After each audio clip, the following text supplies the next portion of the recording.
वैसे मैंने नई रेसिपीज ट्राई की हैं। दही बड़े पे तड़के का मैजिक, कॉर्नफ्लेक्स वाली चिकन और स्पगेटी। जहाँ ममता वहाँ डालडा। रमजानुल मुबारक में डालडा की पूरी रेंज पर पाएं 100 रुपए तक की बचत।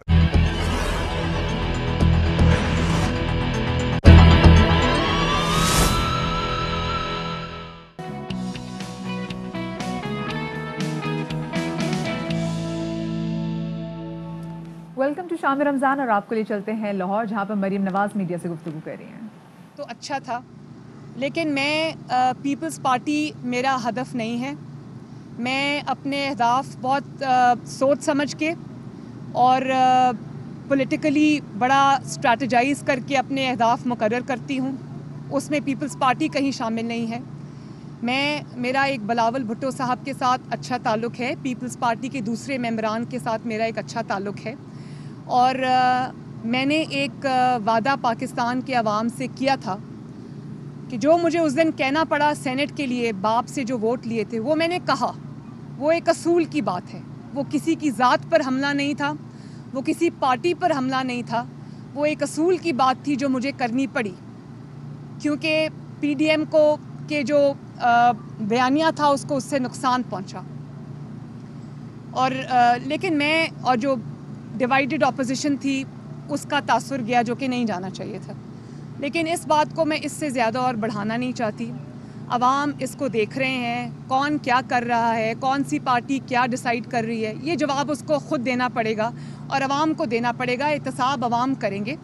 लेकिन मैंने एक वादा किया था पाकिस्तान की अवाम से, और शायद कराची के जलसे में मैंने ये वादा किया था कि हम लोग पॉलिटिकल मैदान में लड़ेंगे, इलेक्शन लड़ेंगे एक दूसरे के ख़िलाफ़, लेकिन हम एक हद को क्रॉस नहीं करेंगे, ज़ातियात पर हमले नहीं करेंगे, बिलो द बेल्ट हिट नहीं करेंगे। और मैं आज भी बिलावल भुट्टो साहब के साथ, पीपल्स पार्टी के साथ या दीगर जमातों के साथ जिसमें ANP भी शामिल हैं, मेरे बहुत अच्छे ताल्लुकात थे और अब भी मिलेंगे तो अच्छे ही रहेंगे। हम उनके ख़िलाफ़ इलेक्शन लड़ रहे हैं। जैसे कि मैंने कहा, NA 249 में पीपल्स पार्टी हमारे मद्दे मुकाबिल है। हमारे कैंडिडेट मिफ्ता इस्माइल हैं, उनके मुझे नहीं पता उनका नाम क्या है, लेकिन पीपल्स पार्टी वहाँ इलेक्शन लड़ रही है, तो हम लड़ रहे हैं उनसे इलेक्शन। लेकिन हम एक बियॉन्ड अ सर्टन लिमिट, हम ना उन पर कोई तनकीद करना चाहते हैं, ना हम एक हद से ज़्यादा बढ़कर कोई अटैक्स करना चाहते हैं, ना मैं पर्सनली इसमें इन्वॉल्व होना चाहती हूँ। और मैं नहीं चाहती कि जो पॉलिटिकल आपका जो पॉलिटिकल कंपटीशन है उसको हम ज़ाती लेवल पर लेके जाएं। ये मैंने वादा पाकिस्तान के अवाम से किया था, ये मैं पूरा करूँगी इंशाअल्लाह ताला। हम पॉलिटिकली लड़ेंगे, हल्के में लड़ेंगे, फ़ाइट करेंगे इंशाअल्लाह ताला, लेकिन इससे ज़्यादा और नहीं। देखें जैसे हालात इंशाअल्लाह बेहतर होते हैं कोरोना के, मैं ज़रूर जाऊंगी। अल्लाह ताला मिफ्ता इस्माइल साहब को फ़तह दे। मैं जैसे ही कोरोना के कुछ हालात बेहतर होते हैं मैं ज़रूर जाऊंगी।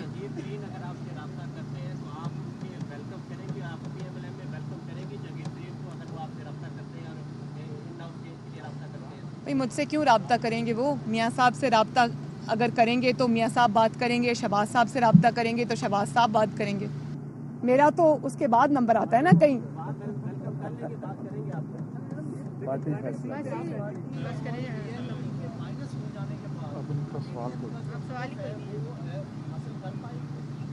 इंशाअल्लाह ताला, क्योंकि इसमें अब आवाम शामिल हो चुकी है, मुस्लिम लीग नून और दीगर जमातें, जिसके अंदर JUI भी शामिल है, मौलाना फजलुर रहमान साहब की जमात, उसमें ये सख्त है और we are on the right side of history, no looking back.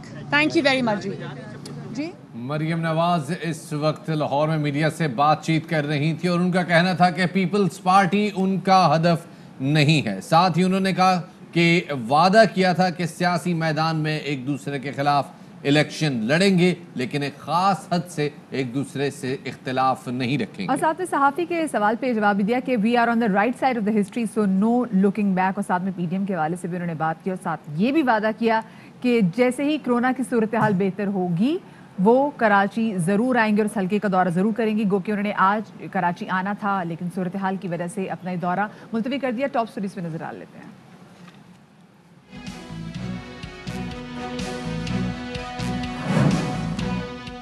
ملک میں کرونا وبا کی تیسری لہر تشویشناک ہو گئی. پمز اسپتال اسلام آباد میں حالات سنگین ہو گئے. مریضوں کا بوجھ بڑھ گیا. آکسیجن پریشر برقرار رکھنے میں مشکلات کا سامنا. اسپتال انتظامیہ کا وزارت صحت کو خط. مودی سرکار کی ناقص پالیسیاں, غیر ذمہ دار میڈیا, عوام کی لاپرواہی نے بھارت کو کورونا کے گڑھ میں تبدیل کر دیا. سیاسی اور مذہبی اجتماعات نے 2 ماہ میں یومیہ کیسز 15,000 سے 3.5 لاکھ پر پہنچا دیے. بنیادی سہولتوں سے محروم کراچی کے شہریوں کے لیے پارکنگ مافیا بھی پریشانی کا باعث بننے لگی. شہر میں جگہ جگہ پارکنگ کے نام پر من مانے دام وصول کیے جانے لگے. انتظامیہ کے مطابق موٹر سائیکل کی 10 روپے اور کار کی فیس 20 روپے مقرر ہے.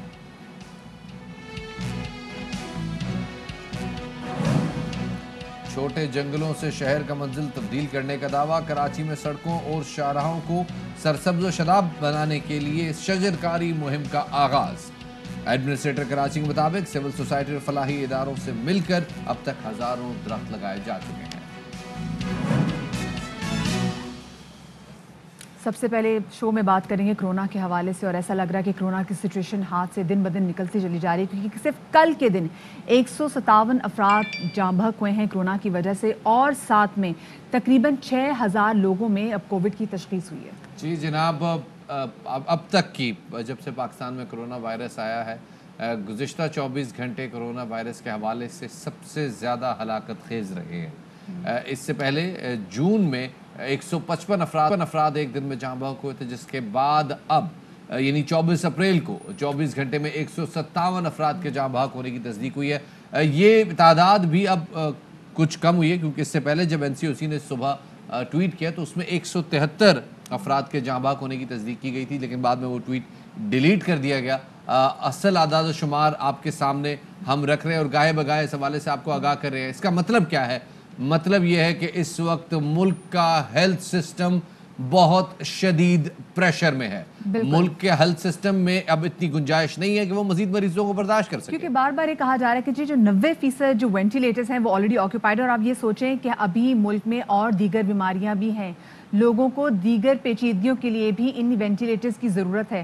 اور اگر نظام ایسے ہی کولیپس ہوتا رہا اور کیسز بڑھتے رہے, آپ نے اور ہم نے احتیاط نہ کی اور SOPs پہ عمل درآمد نہ کیا, تو ہو سکتا ہے کہ حالات زیادہ خراب, اور اللہ نہ کرے اگر ایسے سلسلہ چلتا رہا تو یہ بھی ڈر ہے کہ کہیں حالات ہمارے انڈیا جیسے نہ ہو جائے, کیونکہ انڈیا میں اب ہلاکتوں کا جو سلسلہ یہ تھمنے کا نام ہی نہیں لے رہا. 1 گھنٹے میں تقریباً ہم دیکھ رہے ہیں کہ دہلی میں اسپیسیفکلی ایسا لگ رہا ہے کہ ہر 5 منٹ کے بعد کسی ایک شخص کی ڈیتھ ہو رہی ہے, اور صورتحال بالکل ان کی کنٹرول سے باہر ہو گئی ہے. بالکل, اور یہ ساری صورتحال میں ہم صرف ایک کام کر سکتے ہیں, اور وہ یہ کہ SOPs پر عمل درآمد کریں. ہمارے ساتھ جناب اس حوالے سے بات کرنے کے لیے موجود ہیں ڈاکٹر سعید خان صاحب. تعارف کے محتاج نہیں, ہمارے پروگرام کی بارہا زینت بنتے رہے ہیں. سر بہت شکریہ ہمیں وقت دینے کے لیے. سر پہلے تو یہ بتائیے گا, اس وقت جو کووڈ کی سچویشن آپ دیکھ رہے ہیں, اور خاص طور پہ گزشتہ 24 گھنٹوں میں 157 افراد جاں بحق ہوئے ہیں, 5,900 سے زائد کیسز کورونا کے مثبت آئے ہیں, کیا لگ رہا ہے؟ السلام علیکم, بہت بہت شکریہ پروگرام میں انوائٹ کرنے کا. ہم شروع سے کرونا کی سچویشن کو مانیٹر کر رہے ہیں, اور ابھی کچھ دن پہلے بھی ہم نے یہ اطلاع دی کہ ملک میں کرونا وائرس کی جو نئی شکل ہے, جس کو ہم UK ویریئنٹ کہتے ہیں, وہ اس کی نشاندہی ہو چکی ہے, بلکہ وہ بڑی تعداد میں موجود ہیں. اس سے پہلے پنجاب کے مختلف شہروں میں یہ کافی تباہی مچاتا آ رہا ہے, اور اب یہ سندھ میں داخل ہو چکا ہے, اور بڑی تعداد میں یہ موجود ہے UK ویریئنٹ, اور اس کے علاوہ بھی کچھ اور ویریئنٹس بھی ہیں.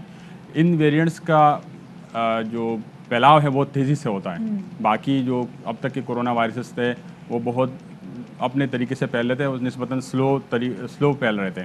اس میں کیونکہ جینیاتی تبدیلیاں ایسے آئی ہیں, جس کی جو اسپائک پروٹین ہے اس میں ایسی میوٹیشن ہے, ٹیکنیکل اگر میں بات کروں, جو انسانی جسمانی خلیے سے ACE2 ریسپٹر سے بہت مضبوطی سے جڑتا ہے, جس کی وجہ سے اس کی ٹرانسمیشن بہت تیزی سے ہوتی ہے, اور اس کی تعداد میں بھی بہت تیزی سے اضافہ ہوتا ہے. مطلب جو وائرسز کے جو افزائش ہے بہت تیزی سے ہوتا ہے. تو ایک کرنٹلی دیکھا جائے تو کتنے ویریئنٹ پاکستان میں موجود ہیں, اور کون سا ویریئنٹ اب تک سب سے زیادہ مطلب جو نظر آ رہا ہے وہ تو ہے کہ جو برطانیہ سے جو ویریئنٹ آیا ہے وہ تو تشخیص میں نہیں آ رہا, وہ زیادہ ٹرانسفر بھی جلدی ہو رہا ہے, بچوں کو بھی لگ رہا ہے, لیکن اس کے علاوہ کون سا ویریئنٹ آپ کو زیادہ تھریٹننگ لگ رہا ہے؟ اب ہم نے اس کے لیے تشخیص کا جو ٹیسٹ ہے وہ تیار کر لیا، ہمارے لیب میں اس کی تشخیص ہو رہی ہے، تو ہم برطانوی ویریئنٹس کو تشخیص کر سکتے ہیں اور باقی جو ویریئنٹس ہے اس کو بھی تشخیص کر سکتے ہیں۔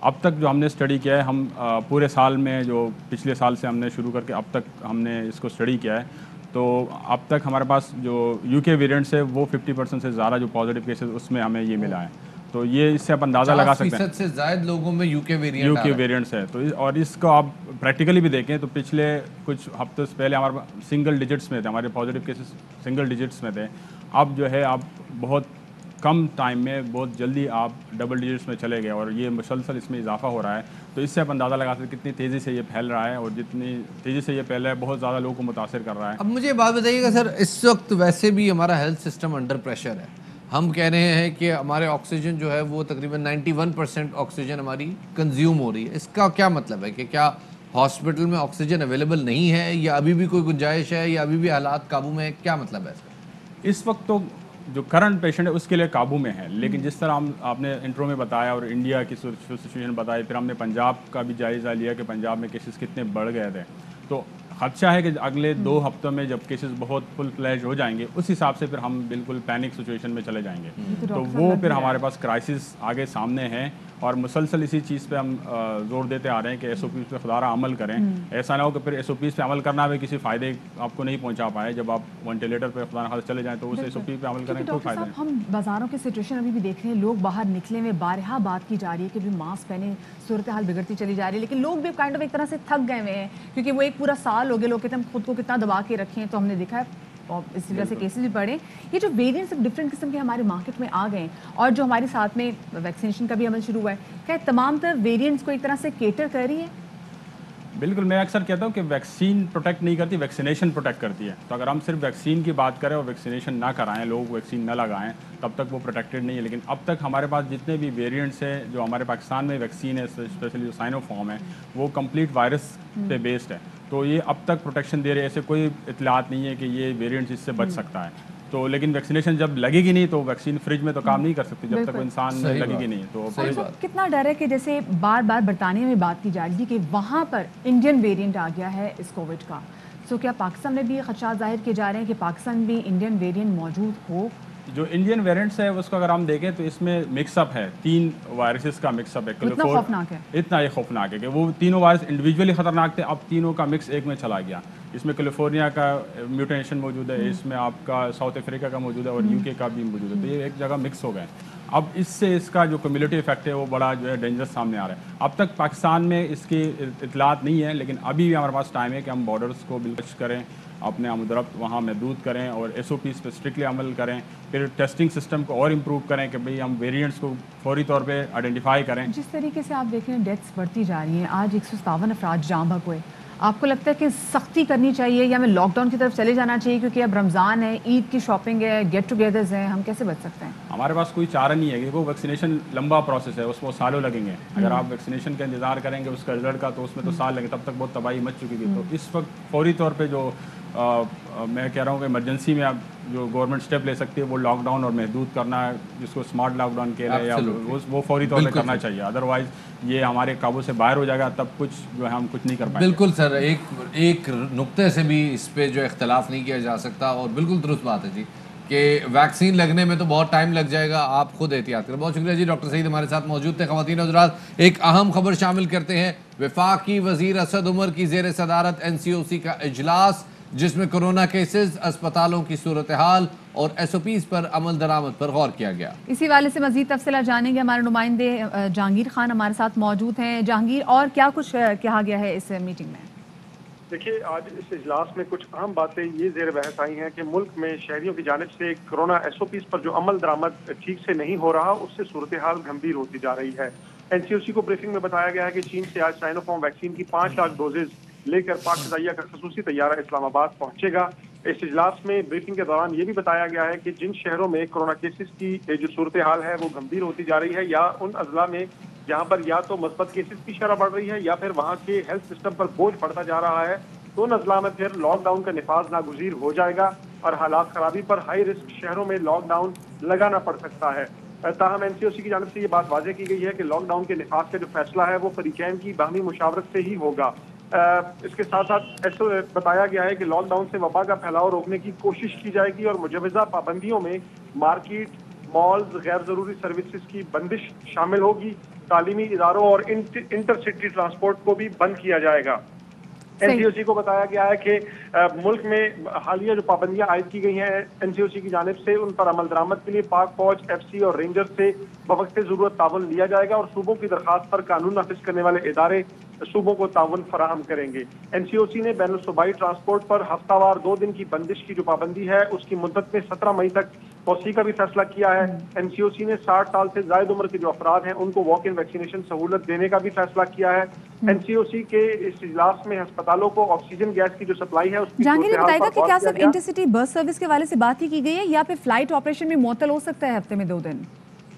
देखिए, जो मौजूदा सूरत हाल चल रही है उसमें इब्तदाई तौर पर तो इंटर प्रोविंशियल जो ट्रांसपोर्ट है उस पर तो हफ्तावार 2 दिन की पाबंदी है, लेकिन अगर लॉकडाउन लगता है तो उसके बाद इंटरसिटी ट्रांसपोर्ट जो है उसको भी मुकम्मल बंद किया जाएगा और अगर मुल्कगीर लॉकडाउन लगाना पड़ता है तो उस सूरत में फिर फिजाई ऑपरेशन भी मुलतवी किया जाएगा। लेकिन अभी तक एनसीओसी में फिजाई ऑपरेशन को बंद करने से मुतालिक कोई गौर नहीं किया गया है। एनसीओसी ने अस्पतालों को बहुत शुक्रिया जहांगीर, हमें इस तमाम तफसीलात से आगाह करने का। ख़वातीन हज़रात, हमारे नुमाइंदे जहांगीर खान हमें बड़ी अहम तफसीलात से आगाह कर रहे थे जिसके मुताबिक एनसीओसी ने अब कुछ नई पॉलिसीज़ का पे सोचना शुरू किया और 17 मई तक जनाब बैनुल सूबाई ट्रांसपोर्ट पर वो जो हफ्तावार 2 दिन की पाबंदी है उसको एक्सटेंड करने का फैसला किया है। यहाँ पर ये भी बताते चलें जनाब कि ईद चूँकि 13 या 14 को आ रही है, फवाद चौधरी साहब जब तक ministry of science and technology में थे तब तक वो 14 को अनाउंस कर चुके थे, लेकिन अब लेट्स सी जनाब क्या होता है और किस तरह लोग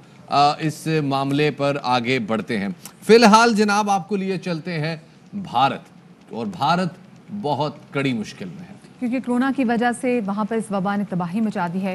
मोदी की नाअहली और नाकिस पॉलिसीज़ की वजह से और स्पेसिफिकली भारतीय मीडिया की गैर जिम्मेदारी और अवाम की लापरवाही ने भारत को कोरोना का एक बहुत बड़ा गढ़ बना दिया है। चंद हफ्ते पहले तक भारत में कोरोना की सूरत हाल कदरे कंट्रोल में थी, लेकिन आज भारत की सूरत हाल, उनके अस्पतालों की सूरत हाल यकसर मुख्तलिफ है। अस्पताल भर चुके हैं, ऑक्सीजन की किल्लत है, शमशान घाट और कब्रिस्तान तक में अब जगह ख़त्म हो गई है।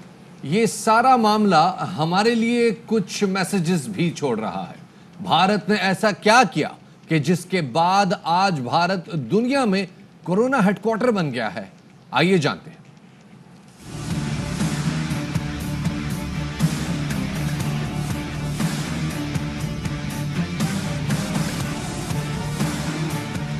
मोदी सरकार की नाकिस पॉलिसियां, मीडिया की गैर जिम्मेदारी, टास्क फोर्स की संगीन गफलत और अवाम का गैर संजीदा रवैया, इन तमाम अवामिल ने भारत को कोरोना का गढ़ बना दिया।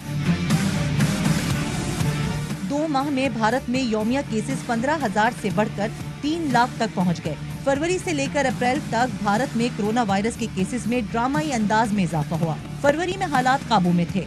28 जनवरी को वर्ल्ड इकोनॉमिक फोरम से खिताब में नरेंद्र मोदी ने दावा किया कि वबा फैलने की खबरें बेबुनियाद है, लेकिन WHO दूसरी लहर से खबरदार करता रहा। भारतीय वजीर सेहत कोरोना को काबू करने की जीत का जश्न मनाते रहे। वैक्सीन जमा करने के बजाय मोदी हुकूमत वैक्सीन दुनिया में भेजने का ढोल पीटती रही। यहाँ तक कि वैक्सीन सर्टिफिकेट पर मोदी की तस्वीर लगा दी गई। 19 फरवरी को हिंदुओं की मजहबी जमात पतंजलि की तकरीब में क्रोनल नामी दवा मुतारिफ कराई गई, जिसे कोरोना का तोड़ करार दिया गया। WHO को इसकी तरदीद करना पड़ी। 21 फरवरी को बीजेपी ने करारदाद पेश की कि मोदी की जहानत, काबिलियत, सियासी बसीरत की बदौलत भारत कोरोना पर फतह हासिल कर चुका है। 7 मार्च तक भारत में यौमिया 18,700 कोरोना केसेस रिपोर्ट होने लगे, लेकिन भारतीय वजीर सेहत ने दावा किया कि दुनिया वबा पर काबू पाने में लगी है, जबकि भारत इस पर काबू पा चुका है। इंडियन मिलिट्री एकेडमी ने वजीर सेहत के इस दावे को झूठा करार दिया। भारतीय मीडिया भी कोरोना की मौजूदा सूरत हाल का जिम्मेदार है, जो हकाइक बताने के बजाय शादियाने बजाता रहा कि भारत ने वायरस को शिकस्त दे दी। मोदी की नाअहली, मीडिया की गैर जिम्मेदारी ने अवाम को बेफिक्र कर दिया। मुल्क में बड़े इज्तिमा होने लगे। मगरबी बंगाल और आसाम में हुकूमत और अपोजिशन ने जमकर इंतखाबी मुहिम चलाई। 11 मार्च से शुरू होने वाले कुंभ मेले ने जलती पर तेल का काम किया, जिसमें 32 लाख अफराद शिरकत के लिए पहुंचे, जिसके बाद 6 रियासतों में रिकॉर्ड केसेस रिपोर्ट होने लगे। 29 मार्च को होली मनाई गई, SOPs की धज्जियां उड़ा दी गई। गुज़िश्ता साल तबलीगी जमात के इज्तिमा को कोरोना फैलाव की वजह करार देने वाला भारतीय मीडिया हिंदुओं के मजहबी त्योहार पर खामोश रहा। ये बात भी तशवीशनाक है कि भारतीय साइंटिफिक टास्क फोर्स का फरवरी और मार्च में कोई इजलास ही नहीं हुआ। सोशल मीडिया पर भारतीय अवाम की जानिब से संगीन गफलत को शदीद तनकीद का निशाना बनाया जा रहा है। यानी इलेक्शन भी बेहतियाती में हुआ, मजहबी त्यौहार भी बेहतियाती में मनाए गए और उसके बाद रही सही कसर हमारे हेल्थ सिस्टम ने उतार दी। तो हमारे पास भी कुछ ऐसी सूरत हाल है जी, रमज़ान में हमारे पास कुछ मजहबी गैदरिंग्स भी आ रही हैं, फिर उसके बाद ईद की शॉपिंग भी है और उसके बाद ईद की गैदरिंग्स अलग होंगी। तो इन तीनों में हमें भारत नहीं बनना, हमें एहतियात करनी है। अब आप ये देख लें कि आपको ईद की शॉपिंग ज़रा प्यारी है, ये अपने अपने प्यारों की जान। छोटी सी ब्रेक की तरफ हम जा रहे हैं, हमारे साथ रहिएगा।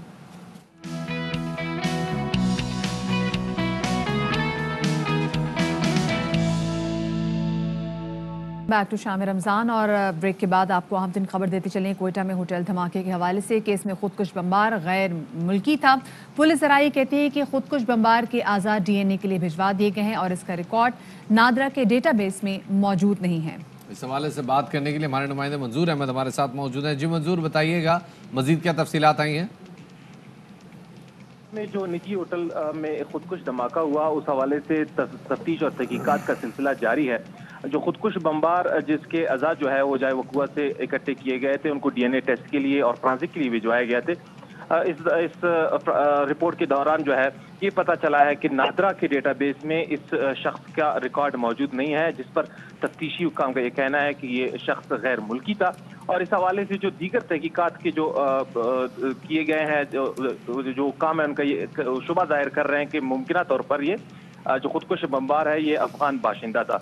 इस हवाले से तहकीकात का सिलसिला जारी है और जो पुलिस और CTD की टीमें हैं वो मजीद तहकीकात मुख्तलिफ पहलुओं से कर रही हैं। जी बहुत बहुत शुक्रिया मंजूर इस हवाले से तफसीलात से आगाह करने का। और अब बात करते हैं जनाब बुनियादी सहूलतों से महरूम पाकिस्तान के सबसे बड़े शहर कराची की, जहां पे हर चीज़ माफिया है। लेकिन फिलहाल एक और बड़ा माफिया जो रमज़ान में सामने आता है वो पार्किंग माफिया होता है, जो सबसे बड़ी ज़्यादा परेशानी का बायस है। बिल्कुल जी, कहीं तो पार्किंग माफिया आपसे आपकी गाड़ी के पार्किंग जो फीस लेते हैं वो 50 लेते हैं, तो कहीं 30 लेते हैं, जबकि KMC और DMC की जानिब से जो इनके किराए जो रखे गए हैं, जो इनकी पार्किंग फ़ीस है वो है जी कि साइकिल आपके पास हो तो आपको 10 रुपये चार्ज किए जाएंगे और अगर आपके पास गाड़ी तो आपको 20 रुपये चार्ज किए जाएंगे। लेकिन कराची में मुख्तलिफ इलाकों हम देखते हैं कि जी जो फ़ीस वसूल की जाती है वो बिल्कुल डिफरेंट है और पर्चियों पर तो अक्सर बड़े बड़े मैसेज भी लिखे हुए होते हैं। जी, बाजू का ईद मुबारक लिखा होता है, बाजू का कॉन्ट्रैक्टर का नाम ही नहीं होता, बाजू का वैसी पर्ची होती है जिसपे सिर्फ पार्किंग लिखा हुआ होता है और बाकी आपको नहीं पता होता कि जी ये पर्ची क्लेम कहाँ करनी है अगर आपकी गाड़ी को कोई नुकसान पहुंच जाता है। हमारे नुमाइंदे चांद नवाब हमारे साथ मौजूद हैं इस वक्त कराची के इलाके सदर से, और उनसे जानते हैं कि इस वक्त क्या सूरत हाल देख रहे हैं वो। जी चांद भाई, क्या सूरत हाल देख रहे हैं? कि पीछे में देख रहा हूँ बाइकों का एक समंदर है पूरा।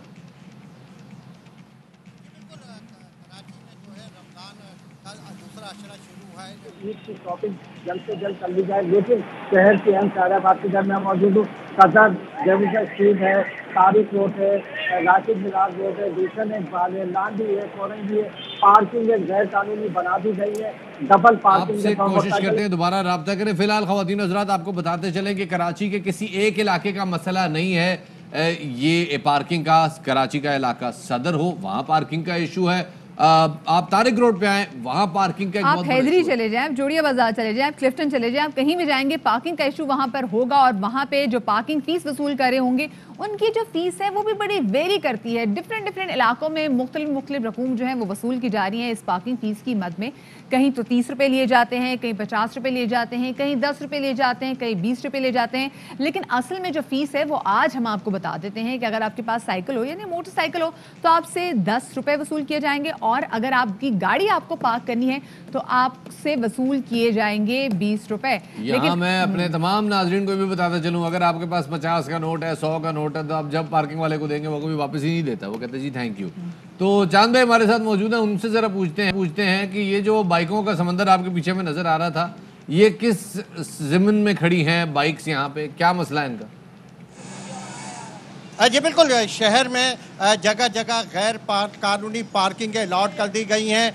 मैं इस वक्त मौजूद हूँ सदर में, जो सबसे बड़ा शॉपिंग प्लाजा है। यहाँ डबल लाइन में पार्किंग कार मोटरसाइकिल के खड़ी कर दी गई। ये कोई नीलाम घर नहीं है, मोटरसाइकिलों का डबल पार्किंगें खड़ी कर दी गई हैं, कारें खड़ी कर दी गई हैं। सदर हो, तारिक रोड हो, राशिद मीनार रोड हो, मिलीनियम हो, गुलिस्तान जोहर हो, हैदरी हो, गैर कानूनी पार्किंगें बना दी गई हैं। कोई पूछने वाला नहीं है कि इनको किसने इजाज़त दी है, कौन चेक करेगा इनको। और ये सबसे बड़ी बताऊं, जो यहाँ मोटरसाइकिलें या पार्क कराते हैं उनकी कोई शनाख्त नहीं है, थाने में एंट्री नहीं है कि वो कौन है, कहाँ से आए हैं। अगर खुदा ना खास्ता मोटरसाइकिल चोरी हो जाए किसको पकड़ेंगे, कहाँ जाएंगे, कार चोरी हो जाए किसको पकड़ेंगे। फीस की बात की जाए तो रमजान का ये तो पार्किंग के नाम पे इतनी बड़ी जगह पे कब्जा कर लिया, इंक्रोचमेंट कर ली है। वैसे मुझे बताएं, ये जो आप जहाँ पे खड़े हैं, ये जो हम देख रहे हैं कि बाइसिकल्स का समुंदर है, इन्होंने पार्किंग फीस कितनी दी है या इनकी ऑलरेडी कोई सेटिंग है?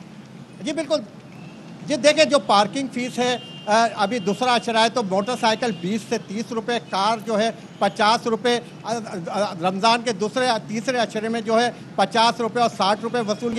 ये किसकी जेब में जाता है? आपने सही कहा, चीनी माफिया, लैंड माफिया। और इस वक्त जो ये पार्किंग माफिया इतना मजबूत है कि इसे कोई नहीं हटा सकता, कोई पकड़ नहीं सकता। इनकी ये इतना ताकतवर माफिया है। कराची जो है सियासी यतीम बन चुका है। खुदा ना खास्ता ये मोटरसाइकिल ट्रैफिक पुलिस की गाड़ियां हम देखते हैं यहाँ सदर में घूमती रहती हैं। अक्सर हम देखते हैं कि बाइकें उठा के डाले में भी रखी जा रही होती है। तो उनकी जानिब से कोई एलामिया, कोई बैनर लगाया गया है कि अगर आपको कोई बंदा जायद पार्किंग फी चार्ज कर रहा है तो इस फलां नंबर पे कॉल कर दें या फलां थाने में आके शिकायत करा दें? जी बिल्कुल, कोई ऐसा बैनर आवेदन नहीं किया गया, ना कोई यहाँ पे नोटिस बोर्ड लगाया गया है। ट्रैफिक पुलिस की जानिब से हूटर बजाते हैं या कोई जो दुरुस्त सिर्फ में मोटरसाइकिल खड़ी होती है उसे उठा के तो ले जाते हैं, क्योंकि ये पार्किंग जो माफिया है ये इतना ताकतवर है कि ये पुलिस को इशारा करता है कौन सी मोटरसाइकिल उठानी है, कौन सी नहीं उठानी। जो रसीद इनके पास होती है उस पर सिर्फ फीस लिखी होती है, या डीएमसी ईस्ट या डीएमसी साउथ या डीएमसी मलिर या डीएमसी अब तो केमाड़ी वो लिखा होता है। अगर मोटरसाइकिल कार चोरी हो जाए कहाँ जाएंगे, किससे फरियाद करेंगे? ये जो मोटरसाइकिल पार्क कराते हैं इनकी कोई शनाख्त नहीं है। पूरे शहर में शॉपिंग प्लाजा के बाद गैर कानूनी पार्किंग अलॉट कर दी गई है। ये पैसा करोड़ों रुपए चांद रात लोग भी मौजूद होते हैं, पार्किंग फीस भी लेते हैं, लेकिन उसके बावजूद वहाँ पर जो आपकी बाइसिकल और गाड़ियाँ होती हैं ना, ये महफूज नहीं होती, क्योंकि जो ये भी लोग भी हैं ना, ये गैर कानूनी तौर पे काम कर रहे हैं, उनकी वहाँ पे कोई ठेका ही नहीं होता। बहुत शुक्रिया जी, चांद नवाब हमारे नुमाइंदे हमारे साथ मौजूद। तो ये तो जनाब हमने आपके सामने रखी पार्किंग की सूरत हाल। फिलहाल वक्त हो गया एक छोटे से ब्रेक का, हमारे साथ रहिएगा।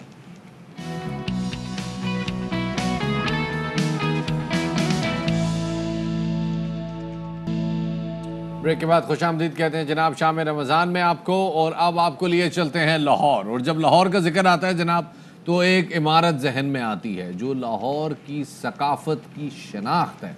हम बात कर रहे हैं जनाब लाहौर की बादशाही मस्जिद, जो कि मुगलिया दौर के फ़न तामीर का बेहतरीन नमूना है। इसी बारे से हमने एक रिपोर्ट भी तैयार किया और बादशाही मस्जिद की हम आपको अंदर से सैर भी करवाते हैं इस रिपोर्ट में।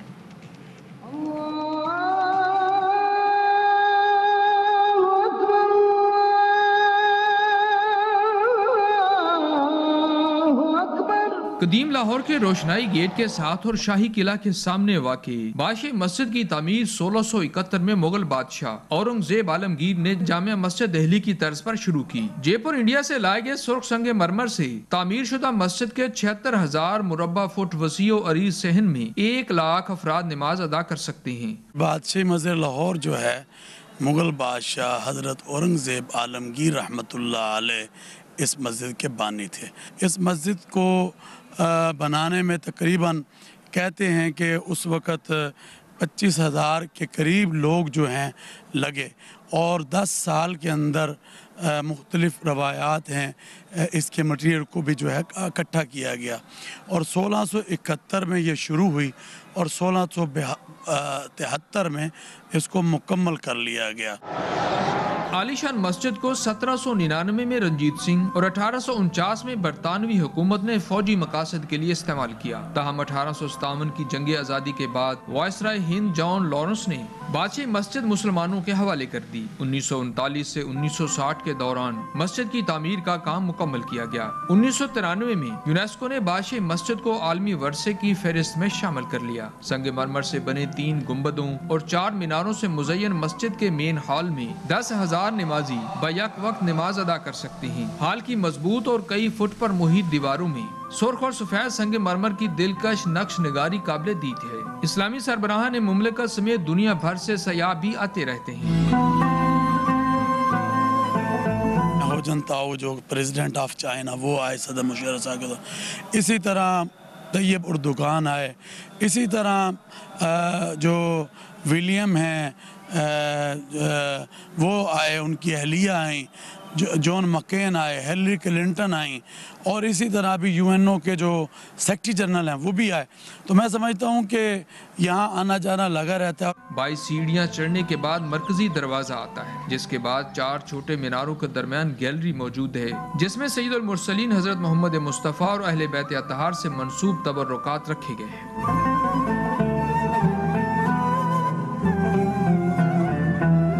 یہ تبرکات مقدسہ ڈیفرنٹ چینل سے ٹریول کرتے ہوئے مختلف بادشاہوں کے پاس سے ہوتے ہوئے 1885 میں یہاں لاہور میں بادشاہی مسجد میں رکھے گئے، اور پچھلے 135 سال سے الحمدللہ یہ 27 کے قریب تبرکات مقدسہ یہاں بادشاہی مسجد میں موجود ہیں، جن کی آپ نے ابھی زیارت بھی کی، جس میں نبی پاک صلی اللہ علیہ وسلم کی داڑھی مبارکہ بال، عصا مبارک ہے، جبہ مبارک ہے، اوور کوٹ ہے، اور امامہ شریف ہے، دلہ گدڑی مبارک ہے، آپ صلی اللہ علیہ وسلم کے شوز ہیں، اور پھر آپ کی آل سے منسوب یہاں پہ تبرکات مقدسہ ہیں۔ مسجد اور شاہی قلعے کے عالمگیری دروازے کے درمیان رنجیت سنگھ کی بارادری ہے، جبکہ مسجد کے مرکزی دروازے کے دائیں اور بائیں جانب شاعر مشرق علامہ محمد اقبال اور وزیر اعلیٰ پنجاب سردار سکندر حیات خان کے مزارات موجود ہیں۔ قریب ہی مینار پاکستان اپنی آب و تاب کے ساتھ موجود ہے۔ مسجد اللہ کا گھر اور مسلمانوں کی عبادت گاہ ہے۔ صدیوں پر محیط تاریخ رکھنے والی بادشاہی مسجد فرزندان توحید کی قوت اور اسلام کی عظمت کا مرکز ہے۔ کیمرمین آفتاب احمد کے ساتھ نذیر بھٹی، ایئر وے نیوز، لاہور۔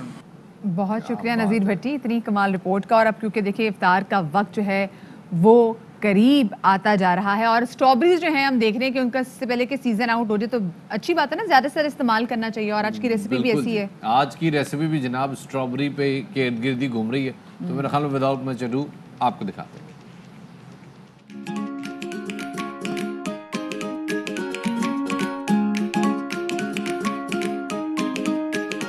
آج کی ہماری ریسیپی ہے اسٹرابری فرنی۔ دودھ 1 letter, sugar 1 cup,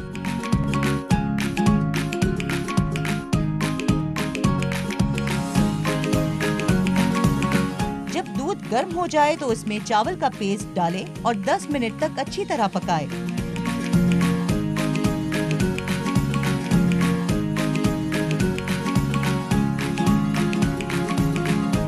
strawberry پیورے 1 cup, پھر اچھے سے ملائیں۔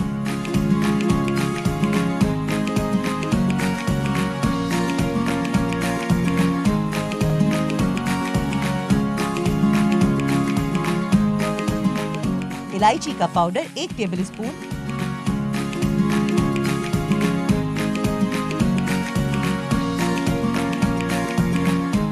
گارنشنگ کے لیے اسٹرابریز، بادام، چاندی کا ورق استعمال کیجیے۔ لیجیے ہو گئی آپ کی مزیدار اسٹرابری فرنی تیار۔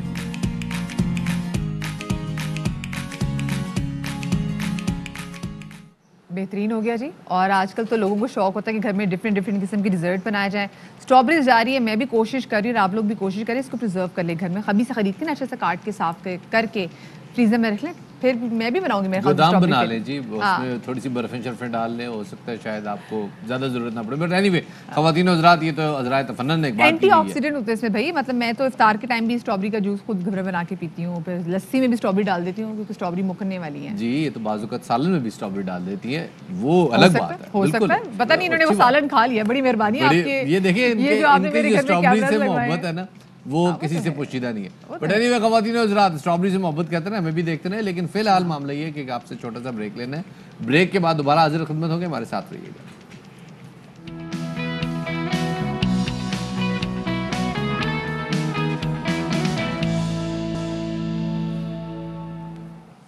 ब्रेक के बाद खुश आमदीद कहते हैं आपको शाम रमज़ान में। ख़वातीन और हज़रात, ब्रेक पर जाने से पहले हम बात कर रहे थे आपके खाने पीने की, कराची में पार्किंग की बात कर रहे थे। लेकिन कराची में जहाँ पार्किंग का एक बहुत बड़ा मसला है, वहाँ सबसे बड़ा मसला ये भी है कि यहाँ पे स्ट्रीट क्राइम जो है उसके हवाले से माशाल्लाह हम मुल्कगीर शोहरत रखते हैं। बिल्कुल, और ऐसा लग रहा था ना कि कहीं रमज़ान में लोग थोड़ा बहुत ख्याल कर लेंगे, नहीं, रमज़ान में तो मगिंग के वाक़यात, जो स्ट्रीट क्राइम्स हैं, इनकी तो वारदातें और ज़्यादा बढ़ गई हैं जी। और पुलिस वालों को रोज़ा लगा हुआ होता है तो पुलिस वाले पहले ही थोड़े से ठंडे थे, अब वो मज़ीद ठंडे हो गए हैं। ठंड पड़ती जा रही है, क्या वजह है? लेकिन सिंध में तो गर्मी बढ़ रही है। ये सारी सूरत हाल जानते हैं हम आपके सामने इन टॉप स्टोरीज में।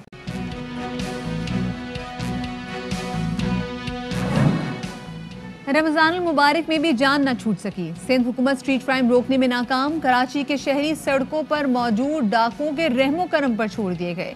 3 माह में 18,500 मोबाइल, गाड़ियां, मोटरसाइकिलें छीनी गईं।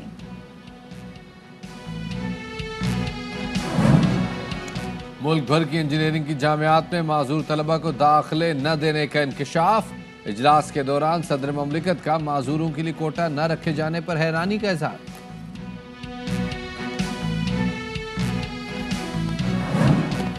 तीन दहाइयों तक फिल्म नगरी पर राज किया। आवाज के जादूगर, वर्सेटाइल गुलकार अहमद रुश्दी के मद्दाह आज उनकी 66वीं सालगिरह मना रहे हैं। वो पाकिस्तान के पहले पॉप सिंगर करार दिए जाते हैं। अपने करियर में उन्होंने 5000 से ज्यादा गाने गाए।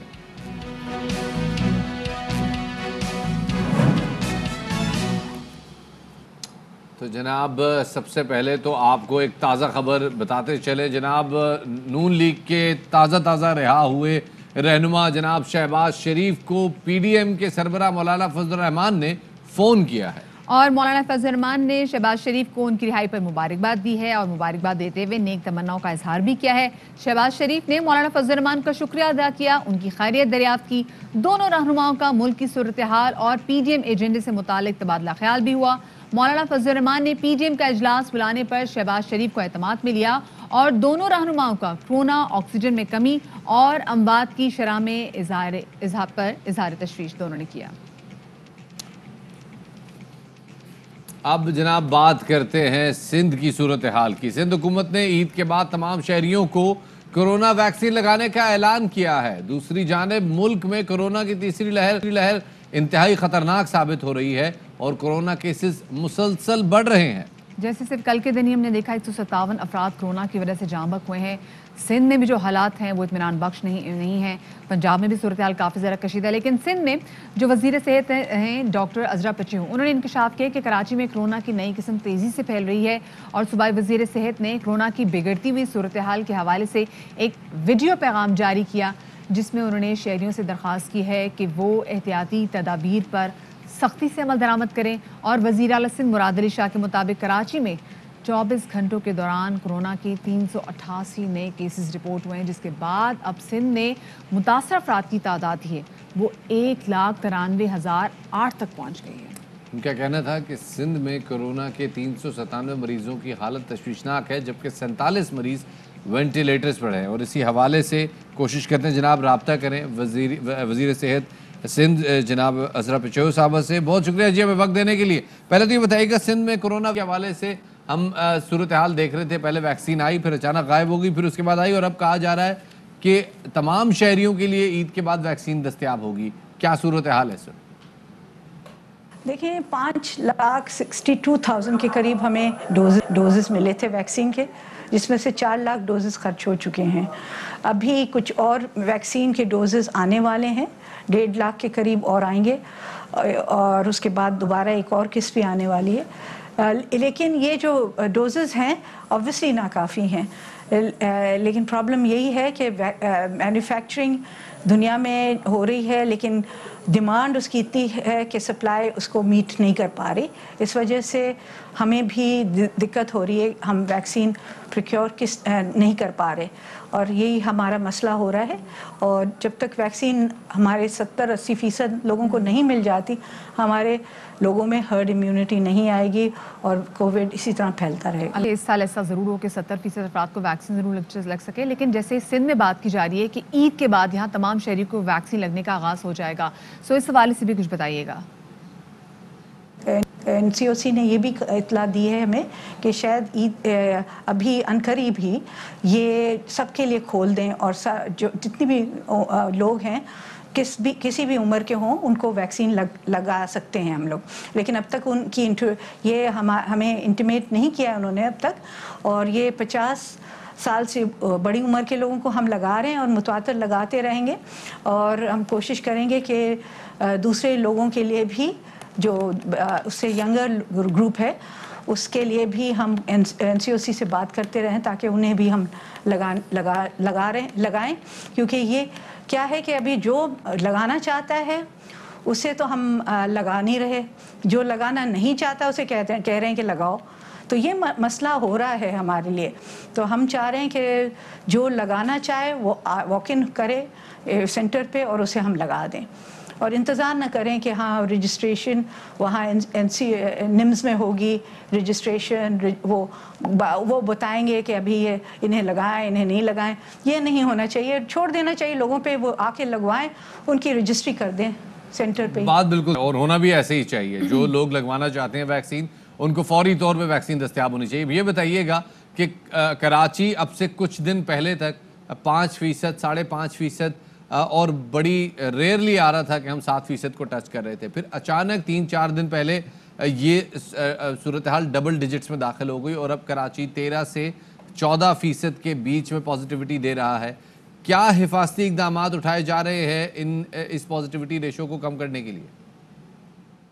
थर्ड वेव के हवाले से जो NCOC ने हिदायत दी है NPS पे, और वही हम भी फॉलो कर रहे हैं, जिसमें आउटडोर डाइनिंग है और इंडोर डाइनिंग नहीं है।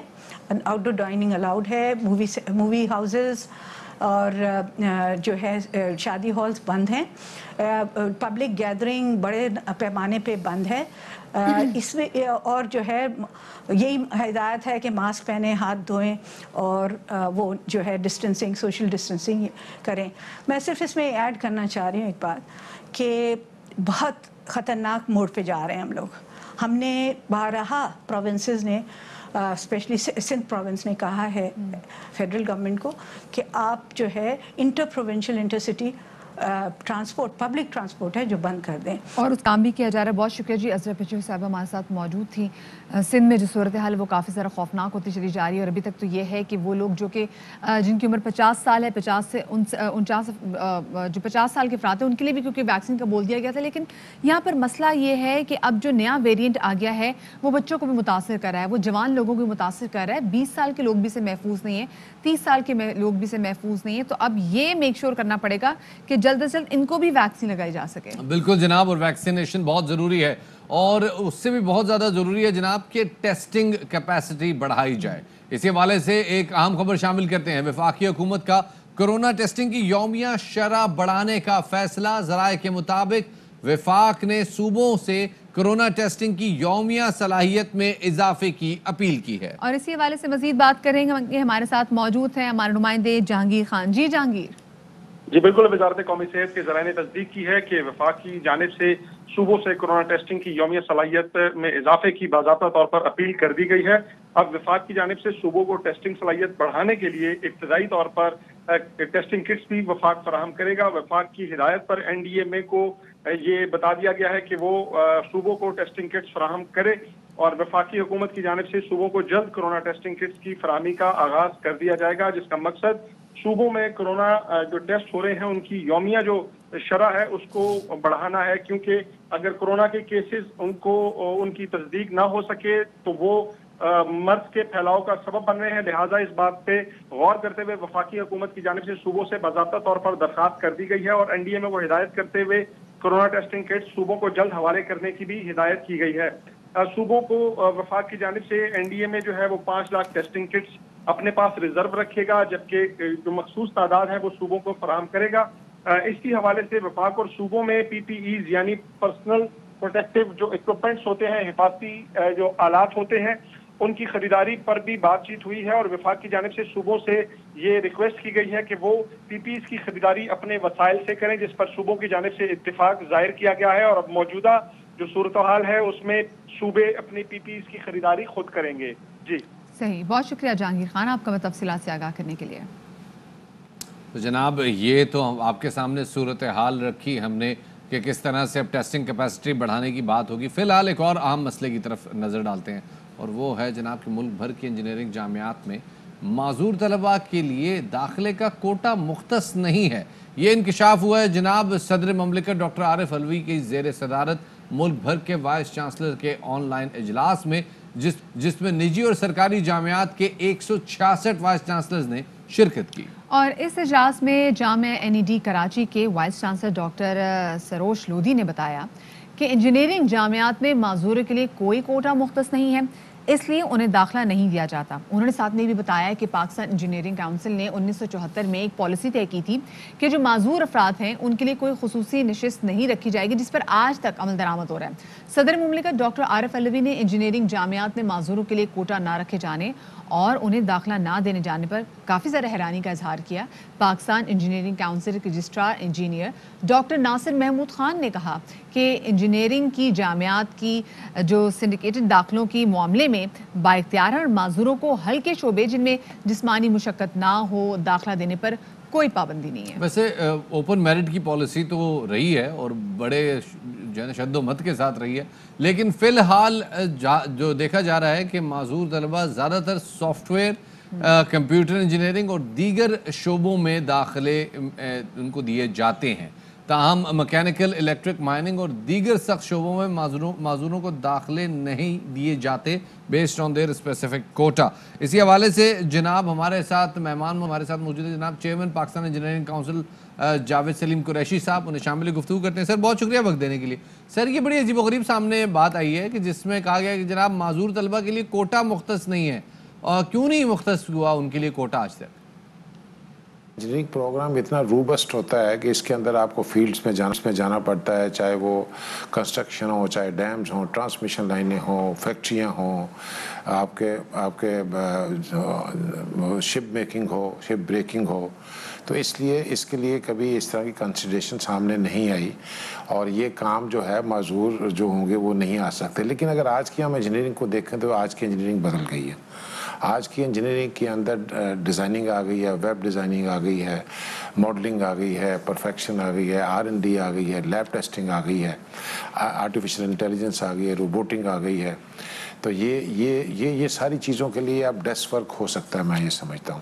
تو اس ڈیسک ورک کے لیے ہم اس کو ریکنسیڈریشن کر سکتے ہیں. لیکن پھر میں یہ بات یہاں کہنا چاہتا ہوں کہ بیسیکلی یہ جو کوٹے سسٹم کی بات ہے، یہ چاہے وہ کوٹا ویمن کا ہو، چاہے وہ کوٹا ڈسیبلڈ کا ہو، چاہے وہ کوٹا جو ہے وہ پروونشل ہو، چاہے وہ رورل ایریا کا ہو، یہ سارے گورنمنٹ کوٹے فکس کرتی ہے. پاکستان انجینئرنگ کونسل جو ہے وہ ریگولیٹ کرتی ہے، ریگولیٹ کرنے کے لیے ریگولیشنز بناتی ہے اور اس کو آگے گائیڈ لائن پرووائڈ کرتی ہے یونیورسٹی. ابھی آپ نے خود جا کے اتنی چیزیں مختلف ہوگی میں تو بہت ساری پالیسیز جو کہ اگر 1974 میں بنائی گئی تھی وہ بھی اب بدل جانی چاہیے حالات کو دیکھتے ہوئے. ابھی جیسے معذور افراد کے کوٹے کے حوالے سے بات کر رہے ہیں، انجینئرنگ یونیورسٹی میں کوٹا ان کے لیے کوئی مختص نہیں کیا گیا. اس حوالے سے بتائے گا کہ کیوں کوئی کوٹا ان کے لیے مختص نہیں کیا گیا اور اگر کیا گیا ہے تو وہ کیا ہے پھر؟ نہیں، آج تک یہ میں جیسے پہلے بھی بتایا کہ اس کے اوپر کوئی ابھی کسی نے مانگا ہی نہیں ہے. This is the first time voice has been raised. تو اس کو جو میں نے بتایا کہ یہ اگر نہیں تھا تو اس کی ریزنز تھی. لیکن اب پہلے تو یونیورسٹیز کے اندر لڑکیاں بھی نہیں ہوتی ہیں. جب میں نے انجینئرنگ کی there was not a girl in university. تو ہم اکیلے ہوتے تھے، بوائز ہوتے تھے سارے کے سارے. اور آج کے دور کی ہم دیکھیں تو جتنے لڑکے ہیں اتنی لڑکیاں بھی انجینئرنگ کر رہی ہیں. Because now the profession has change, now dimensions have change of engineering. اچھا کہ یہاں پر ہم اگر دیکھیں تو جو سندھ کی میڈیکل یونیورسٹیز ہیں اور اس کے بعد ڈاؤ کی میڈیکل یونیورسٹیز ہیں، ان کے اندر تو دیکھیں معذوروں کے لیے کوٹا مختص ہے. تو پھر یہ پاکستان انجینئرنگ کونسل کا یہ پورا ڈیسیجن جو ہے، یہ پوری پالیسی جو ہے، آپ کہہ رہے ہیں اس پہ کبھی سوال نہیں اٹھایا گیا، لیکن پھر بھی مطلب کبھی آپ نے خود بھی سوچا ہوگا کہ یار باقی اگر جو شعبے ہیں ان میں معذوروں کے لیے کوٹا مختص ہے تو ہمارے پاس کیوں نہیں؟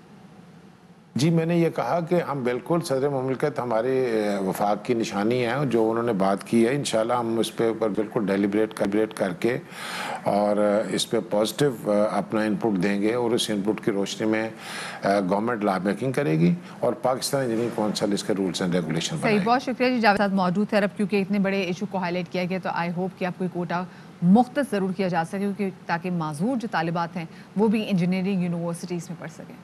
وقت ہو گیا ایک چھوٹے سے بریک کا, ہمارے ساتھ رہیے گا.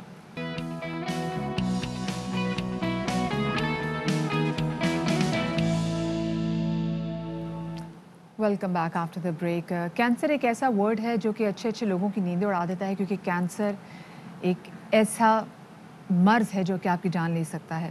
ایک ایکسپینسو علاج اس کے لیے ہوتا ہے, لیکن پچھلے 20 سالوں سے زیادہ سے ہم دیکھ رہے ہیں کہ شوکت خانم ایک ایسا اسپتال ہے جو کہ کینسر کے جو پیشنٹس ہوتے ہیں ان کا مفت علاج کر رہا ہے. یہاں پر 75% نادار مریضوں کو بالکل مفت علاج کی سہولتیں فراہم کی جاتی ہیں, اور شوکت خانم اسپتال اپنے طبی عملے کی پیشہ ورانہ تعلیم و تربیت میں بھی کافی پیش ہے. جی جناب, اور یہ علاج کو جب ہم کمپیئر کرتے ہیں تو جو دنیا کے ہائیسٹ ہیلتھ سٹینڈرڈز پاسبل ہیں, شوکت خانم میں ان سٹینڈرڈز پہ علاج ہوتا ہے, اور وہ علاج جو آپ کی زکوٰۃ اور عطیات کے ذریعے ہوتا ہے, اور وہ لوگ جو اپنا جو ہے علاج خود افورڈ کر رہے ہوتے ہیں, ان کی علاج کی ٹریٹمنٹ میں, ان پیشنٹس کے ساتھ بیہیویئر میں کوئی فرق نہیں ہوتا. اور یہی وجہ ہے کہ مریضوں کی نگہداشت پر سالانہ 53 ارب روپے خرچ کیے جاتے ہیں, اور پورے سال اس جمع شدہ رقم سے کوئی اور سرمایہ کاری نہیں کی جاتی. لاہور اور پشاور کے بعد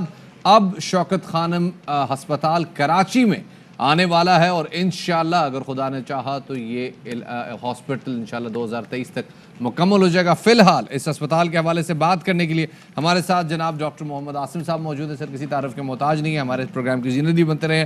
بات تو ہم ان سے ویسے جب بھی آئے ہیں کورونا پہ کرتے رہے, لیکن آج ہم ذرا کھل کے شوکت خانم کے حوالے سے بات کریں گے, کیونکہ یہ شوکت خانم میموریل ٹرسٹ کے چیف میڈیکل آفیسر اور ایکٹنگ چیف ایگزیکٹو آفیسر بھی ہیں. سر بہت شکریہ ہمیں وقت دینے کے لیے. سر پہلے تو ہم نے دیکھا ہے شوکت خانم پشاور, شوکت خانم لاہور ایک ادارہ نہیں, ایک انہوں نے سٹینڈرڈ سیٹ کیا ہے پاکستان میں کینسر ٹریٹمنٹ کے حوالے سے, اور بہت سارے ہاسپٹلس دیگر بھی انہوں نے رہنمائی لی ہے کہ کس طرح سے چیزوں کو سسٹمیٹک کرنا ہے, پیپر لیس کرنا ہے. شوکت خانم کراچی میں اب کیا ہونے والا ہے؟ شکریہ.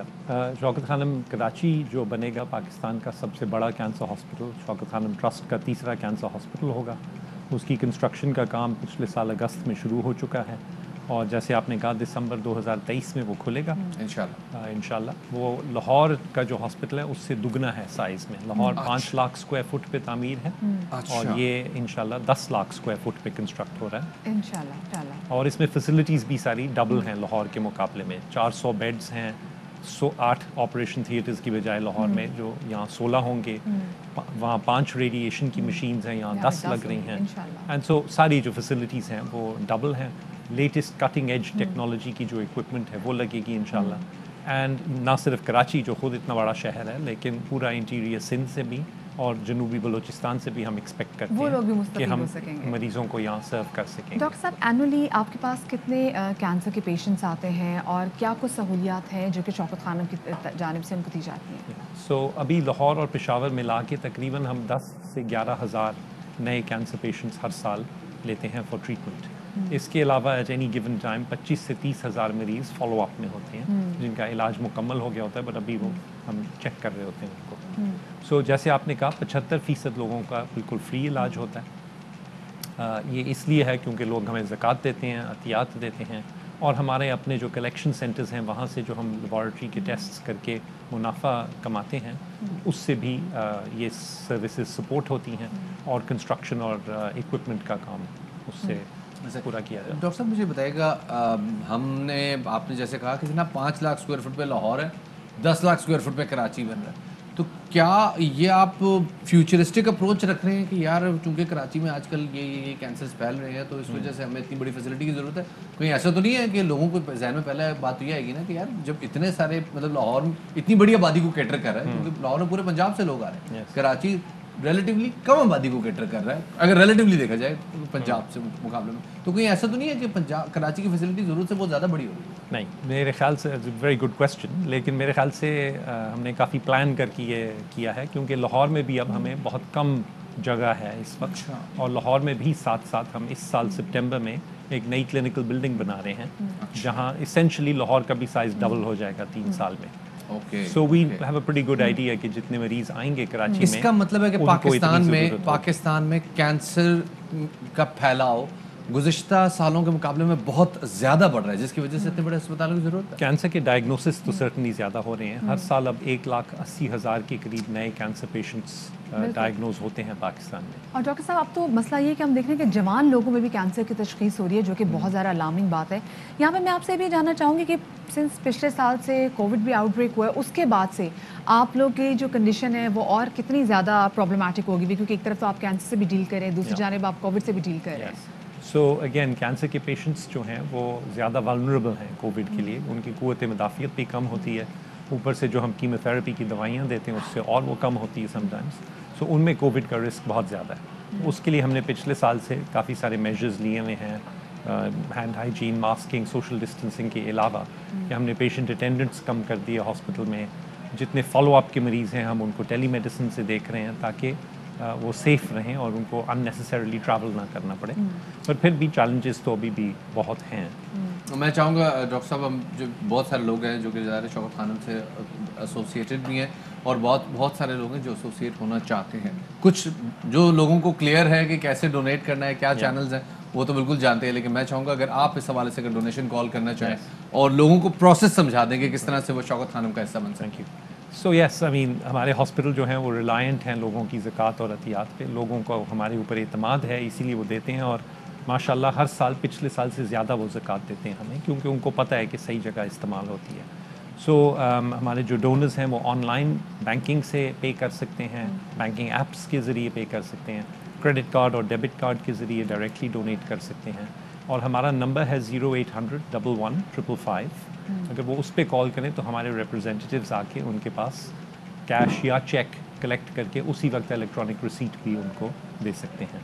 That's incredible। बहुत बहुत शुक्रिया जी। डॉक्टर आसिम यूसुफ हमारे साथ मौजूद थे और हम बात कर रहे शौकत खानम कैंसर मेमोरियल अस्पताल के हवाले से, जो कि अब इंशाल्लाह कराची में भी बहुत जल्द आने वाला है। फिलहाल आपको जनाब लिए चलते हैं तौसा शरीफ, जहां वज़ीर आला पंजाब जनाब सरदार अहमद खान उस्मान अहमद खान बुज़दार तकरीब से खिताब कर रहे हैं। सेंटर ऑफ एक्सीलेंस आखो तुसां एक इदारा बनाया वैसी इंशाल्लाह उनदे विच बालें को दाखिल किया वैसी और FSC के बाद उन्हें को उतो को फारिग किया वैसी जिंदे विच इंशाल्लाह बाल थोड़े अफसर बन से और उन्हें दी तमाम बोर्डिंग लाजिंग खर्चा हुकूमत करे सी। इवें ही फोर्ट मंडरू दे विच एयर फोर्स के ताउन नाल एक कॉलेज बनता पे जिंदे वास्ते हुकूमत पंजाब ने 1 अरब रुपया मुख्तस कर दिते और जी साड़ी दानिश स्कूल ज़ेरे तामीर है उनके फंड्स ही दिते वेंदे पैन ताकि जल्दी वो मुकम्मल थी वजे और उतना क्लासेस स्टार्ट थी वजन। साड़ी अपग्रेडेशन स्कूलों की हर जात जड़न भी कोई मुंतखब नुमाइंदा साकू मिलते हो तो मेरे स्कूल को अपग्रेड करो। असा जिस वेले हिसाब किए पिछले 10 साल दे विच 5 साल दे विच कोई तकरीबन 1250 स्कूल अपग्रेड किए गए पूरे पंजाब विच। 5 साल दे विच 1250 किए गए। आपको पता है कि पिछले कुछ अरसे पहले असा एक अनाउंस किया कि 1260 स्कूल असा अपग्रेड कर चुके हैं इंदे को पहले। और असा एक फैसला भी किए कि पंजाब दे विच प्राइमरी को मिडल, मिडल को हाई और हाई को हायर सेकेंडरी पंजाब दे विच इंशाअल्लाह असा ई बजट चुनने को पैसे भी देंदे पे और अपग्रेड भी थी सन। 27,000 स्कूल हो सन। 27,000 स्कूल पंजाब दे विच ऑटोमेटिक अपग्रेड थी सन जिंदा क्राइटेरिया उसी की। सरदार उस्मान अहमद खान बुज़दार वज़ीर आला पंजाब तौसा शरीफ में खिताब कर रहे थे। खिताब जरा सराइकी में था तो थोड़ा डिकोड करने में थोड़ा टाइम लग रहा था, लेकिन बहरहाल जनाब उनका खिताब जारी है, उस हवाले से भी बात करते रहेंगे। लेकिन अभी लेंगे छोटी सी ब्रेक, हमारे साथ रहिएगा।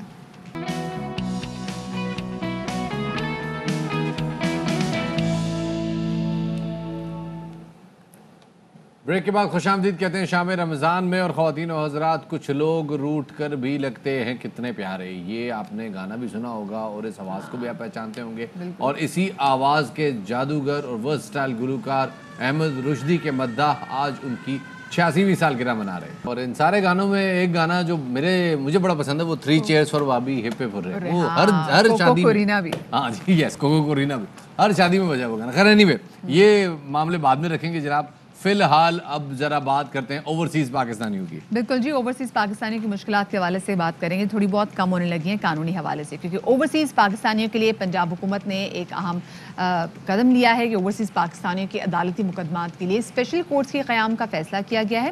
اوورسیز پاکستانیوں کو اب ویڈیو لنک کے ذریعے اپنے مقدمات میں بیانات ریکارڈ کرنے کی اجازت سمیت دیگر تجاویز پر بھی غور کیا جا رہا ہے. یہ اگر ہو جائے تو جو اوورسیز پاکستانی ہیں جن بیچاروں کے یہاں پہ مسئلے پھنسے ہوتے ہیں جائیداد کے, وہ وہاں سے بیچارے ٹریول کر کے یہاں آتے ہیں, پھر بیچ میں فلائٹیں بند ہو جائیں. آج کل تو آپ کووڈ کی وجہ سے کووڈ کے حالات ہی ہو رہے ہیں, تو یہ ایک اچھی سہولت ہے. اس حوالے سے گورنر پنجاب چودھری سرور صاحب کا کہنا ہے کہ خصوصی عدالتیں اس بات کو یقینی بنائیں گی کہ بیرون ملک مقیم پاکستانی کے مقدمات تاخیر کا شکار نہ ہوں, اور ہر کیس کے فیصلے کے لیے ایک مخصوص ٹائم فریم ہوگا.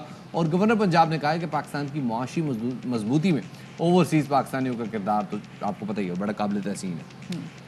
اسی حوالے سے جناب اب بات کرنے کے لیے ہمارے ساتھ vice chairman overseas Pakistanis commission Punjab جناب وسیم اختر صاحب, انہیں شامل گفتگو کرتے ہیں. سر بہت شکریہ وقت دینے کے لیے. سر پہلے تو یہ بتائیے گا کہ یہ اسپیشل کورٹس کے قیام کا فیصلہ کیا گیا ہے اوورسیز پاکستانیوں کے لیے, تو یہ پاسبل ہے, نہیں ہے, کوئی اس میں پرابلم تو نہیں ہے؟ اور پھر یہ بھی بتائیے گا کہ کتنی عدالتیں ابتدائی طور پہ قائم کی جا رہی ہیں؟ 2.5 ایئرز کے پروسیجر کے بعد ہم یہاں تک پہنچ گئے ہیں کہ اب جو نئی اوورسیز کورٹس ہیں جو لانچ کرنے جا رہے ہیں, اس کا جو انیشیل میٹنگ تھی گورنر صاحب نے خود لی ہے. اس میں ایڈیشنل چیف سیکرٹری لا اور سیکرٹری INC اور ہماری جو اوورسیز پاکستانی کمیشن کی ٹیم بھی تھی. تو انیشلی ہم جو ہے ڈسٹرکٹ وائز ہر ڈسٹرکٹ میں ایک اوورسیز کورٹ جو ہے وہ بنانے کا ہم نے آرڈیننس جو ہے وہ موو کر رہے ہیں. اس میں جو وہ فاسٹ ٹریک کورٹس ہوں گی, جو اس میں ٹائم پیریڈ رکھا گیا ہے کہ جو فیصلے ہیں ودن 6 منتھ جو ہر صورت وہ فیصلے ہوں گے. بڑی بات ہے, اللہ کرے ایسے ہی. تو بس اوور آل اگر دیکھا جائے تو یہ جو سسٹم ہے, جو کورٹس قائم کی جائیں گی, کتنی معاون ثابت ہوں گی اوورسیز پاکستانیوں کے لیے؟ اپنے کیسز کو ڈیل کرنے کے لیے انہیں پاکستان آنے کی ضرورت نہیں پڑے گی. اور یہ ٹائم فریم میں جو پہلے ٹائم لگتا تھا, بہت سال لگ جاتے تھے, تو اس کا ایک اسپیسیفک ٹائم مقرر کیا گیا ہے. اس میں یہ کیسز جو ہیں وہ 6 ماہ کے اندر ہر صورت وہ ڈسپوز آف ہوں گے. اچھا یہ بتائیں, صاحب کہہ رہے ہیں کہ اوورسیز پاکستانیوں کے فیصلوں کے لیے, فیصلے کیوں کہہ رہا ہوں میں بار بار, فیصلوں کے لیے ایک ٹائم فریم مقرر کیا جائے گا, وقت کی حد مقرر کر دی جائے گی. تو یہ کیا معاملہ ہے؟ مطلب 3 مہینے کے اندر کیس نمٹانا ہے؟ وہ تو دیوانی مقدمات ہوتے ہیں, ان میں تو سالوں لگ جاتے ہیں. جی آف کورس, جو نیا آرڈیننس جو لایا جا رہا ہے اس میں 6 ماہ مقرر کیے گئے ہیں کہ جو جتنے بھی کیسز کے فیصلے ہیں وہ 6 ماہ کے اندر ہوا کریں گے. اور اس کے لیے آج ہماری سیکرٹری لا سے بھی میٹنگ تھی کہ اس سارے چیز کو قانونی طور پہ کس فریم میں لایا جا سکتا ہے, کیونکہ اوبیسلی وہ جواب دعویٰ بھی اس میں ہوتا ہے, وٹنسز بھی ہوتے ہیں, وکلاء طریقیں بھی لیتے ہیں. تو اس سارے پہ آج ہماری میٹنگ تھی, ایک بہت ہی مفصل جو ہے میٹنگ ہوئی ہے. اس میں ہم نے سارے ایشوز جو ہیں وہ ڈسکس کیے ہیں, اور انشاءاللہ ان سب کو مد نظر رکھتے ہوئے کہ یہ جو فاسٹ ٹریک کورٹس ہوں تو وہ اپنے مقررہ ٹائم میں ہی فیصلے کریں, وہ ساری قانونی جو ضابطے ہیں وہ پورے کیے. بہت شکریہ جی, صاحب ہمارے ساتھ موجود تھے. اور اب ہم ذرا بات کر لیتے, کیونکہ دیکھیں افطار کو وقت بہت کم رہ گیا ہے, اور آج ہم کوشش کریں گے کہ آپ کے ساتھ کوئی ایسی ہیلدی ڈش جو ہے اس کے حوالے سے بات کریں, جو چاہے آپ افطار میں لیں یا پھر آپ اس کو سحری میں بھی لے سکتے ہیں, اور ایسی ڈش جو کہ اگر دیکھا جائے ہم اس کو طب نبوی سے بھی منسلک کر سکتے ہیں. ہم بیسکلی آج بات کرنے جا رہے ہیں تلبینہ کے حوالے سے, اور تلبینہ جو ہے یہ بڑی معاون ثابت ہوتی ہے اسپیسیفکلی شفاعت ان لوگوں کے لیے جو ابھی نئے کووڈ سے ریکور کیے ہیں, اور جو نیت روزے کی بھی رکھتے ہیں, روزہ رکھنے کی کوشش بھی کرتے ہیں. جی جناب, اور کمزوری نکاحت چاہے آپ کو نارملی فیل ہوتی ہو, یا ورک آؤٹ کے بعد آپ کو اچھا پروٹین ڈائٹ لینا چاہتے ہو, یا بعض اوقات آپ صرف تھوڑا سا ایک انرجی بوسٹ چاہتے ہو, وہ تھوڑا سا کھانا کھائیں اور آپ کو ذرا پیٹ بھرنے کا احساس بھی ہو جائے, تو اس کے لیے جناب تلبینہ بڑا ہی زیادہ ریکمینڈڈ ہے. اس کی حوالے سے بات بھی کی جاتی ہے, بڑا فائبر رچ ہوتا ہے, تو ڈائجسٹو سسٹم کے پرابلم. اور آپ کہہ رہے ہیں کہ بھی تلبینہ میں کیا ہوتا ہے, تلبینہ میں جو کا دلیا ہوتا ہے, اور جو کے دلیے میں آپ ڈال دیتے ہیں کھجوریں اور تھوڑا سا شہد. اب اس کی غذائی اہمیت کے بتائیں گے, ہمارے ساتھ موجود ہے حکیم رضا الہی, ان کو شامل گفتگو کریں گے. رضا الہی صاحب ہمیں وقت دینے کے لیے, سب سے پہلے تو جو لوگ میرے ناظرین ہمیں دیکھ رہے ہیں اور جو نہیں جانتے تلبینہ کے حوالے سے, ان کو بتائے گا کہ تلبینہ کیا ہے, اور تاریخ میں اس کا استعمال جو تھا وہ کیسے کیا جاتا تھا, اگر ہسٹری میں چلے جائیں تو. تلبینہ جو ہے نبی کریم صلی اللہ علیہ وآلہ وسلم کا ارشاد ہے کہ جب بھی کوئی بیمار ہوتا تھا, کوئی بھی آپ کے گھر میں, آپ کے اصحاب میں جب بھی کوئی بیمار ہوتا تھا تو انہیں تلبینہ استعمال کرنے کی تلقین کی جاتی تھی, اور یہ فرمایا جاتا تھا کہ تلقینہ جو ہے آپ کے دل سے غم اور مایوسی کو اس طرح سے صاف کر دیتا ہے جس طرح سے کہ ایک چہرے پہ جب پانی آپ ڈالتے ہیں تو چہرے کی کثافت دور ہو جاتی ہے. جس طرح پانی چہرے کی کثافت کو دور کرتا ہے, ٹھیک اسی طرح سے یہ آپ کے دل کا بوجھ, غم, اس کو بہت ہلکا کرتا ہے. حدیث کے لفظ ہیں غم اور بوجھ کے, لیکن ہم اگر دور حاضر میں دیکھیں تو اس کی میں تشریح کروں تو اس سے یہ ہوگا کہ یہ آپ کے یعنی مایوسی, ڈپریشن یا دل کی دھڑکن کا بڑھ جانا, دل کا غم زدہ رہنا یا صدمے میں رہنا, مایوسی یا انزائٹی کی جو کیفیت ہوتی ہے وہ تلبینہ کے استعمال سے ختم ہو جاتی ہے دور حاضر کے لحاظ سے. دوسری بات, نبی کریم صلی اللہ علیہ وآلہ وسلم نے فرمائی کہ بیماروں کے لیے تلبینہ بہترین غذا ہے, بیماروں کے لیے بہترین غذا. یہ آپ نے بڑی زبردست بات کی واقعی جی, بیماروں کے لیے تو ہونا چاہیے لیکن ویسے اپنی نارمل ڈائٹ میں بھی شامل ہونا چاہیے, تو کیونکہ اس میں جو ہے. تو اب ذرا جو کے حوالے سے بتائیے گا, ویسے بھی لوگ جو کڈنیز کے حوالے سے ذرا کنسرنڈ ہوتے ہیں وہ جو استعمال کرتے ہیں, اس کے باقی کیا اثرات ہوتے ہیں کڈنیز کے علاوہ؟ جو ہے وہ جتنے بھی لوگ ہیں جو کہ گردے کے مریض ہیں یا فیٹی لیور کے مریض ہیں, اصل میں جتنی چیزیں ہم پورا سال کھاتے ہیں جو کثافت ہماری باڈی میں جمع ہوتی ہے وہ ساری کی ساری کثافت جو ہے مختلف امراض کی صورت میں ظاہر ہوتی ہے. مثلا فیٹی لیور ہے, تھائرائڈ ہے, دیگر جو پرابلم ہے, جوڑوں کا درد ہے, یورک ایسڈ ہے, اس طرح کے علامتیں. لیکن یہ تو اندرونی ہے نا ان کی. میں بالکل صحیح کہا جی آپ نے, کثافتیں دور کرنے بھی جو کا استعمال بہت ضروری ہے اور ویسے ہی ہماری ڈائٹ میں روٹین میں ہونا چاہیے. ویسے پتہ نہیں کیوں ہم ان چیزوں سے دور ہو گئے ہیں. وہی ہمارے پاس وہ فیکٹری کا آٹا آتا ہے اور ایک وہ ساری چیز جو ہے نا وہ ٹینڈ ہو گئی ہے, ہر چیز کے ٹینڈ سے مراد یہ نہیں ٹینڈ کر دی مطلب وہ ٹین کے اندر آ گئی. اب سمہاؤ لوگوں نے اس پہ کام کرنا شروع کر دیا وچ از گڈ, چاہے وہ فیشن میں کریں پر کر ضرور رہے ہیں. خیر یہاں پر وقت ہو گیا ہے آپ سے اجازت لینے کا. اپنا بہت سارا خیال رکھیے گا, شاد رہیے, آباد رہیے اور کرونا سے تو کوسوں دور رہیے. اللہ حافظ.